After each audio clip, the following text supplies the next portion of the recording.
നിങ്ങൾക്ക് വല്ലാത്ത ദേഷ്യം വരുന്ന കൂട്ടത്തിലാണോ? പരിസരം മറന്ന് പബ്ലിക്കിൽ നിന്ന് പോലും നിങ്ങളുടെ പങ്കാളിയോ മക്കളെയോ നിങ്ങൾ വഴക്ക് പറയാറുണ്ടോ? അതിനുശേഷം നിങ്ങൾ പശ്ചാത്തപിക്കാറുണ്ടോ?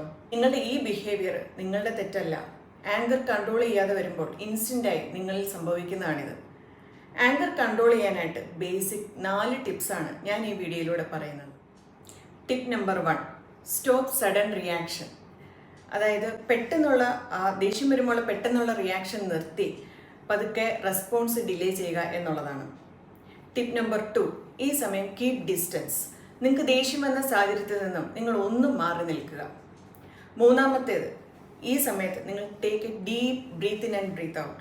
നമ്മുടെ മനസ്സിനെയും ശരീരത്തിനെയും കാം ഡൗൺ ചെയ്യാനായിട്ട് ഡീപ്പായിട്ട് ബ്രീത്ത് ഇൻ ചെയ്ത് മൗത്തിലൂടെ ബ്രീത്ത് ഔട്ട് ചെയ്യുക.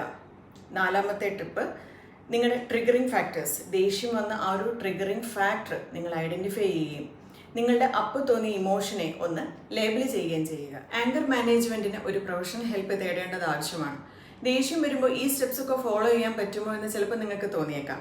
പക്ഷേ നമുക്ക് ഏറ്റവും വേണ്ടപ്പെട്ടവർ നമ്മൾ കാരണം, നമ്മളുടെ ഈ ബിഹേവിയർ കാരണം വേദനിക്കുന്ന കാണുകയും ഒരു നെഗറ്റീവ് അറ്റ്മോസ്ഫിയർ ഉണ്ടാക്കുകയും ചെയ്യുമ്പോൾ നമുക്ക് സ്വയം മാറണമെന്ന് നമ്മളിൽ നിന്ന് ഒരു എഫേർട്ട് എടുത്താൽ മാത്രമേ പറ്റുകയുള്ളൂ.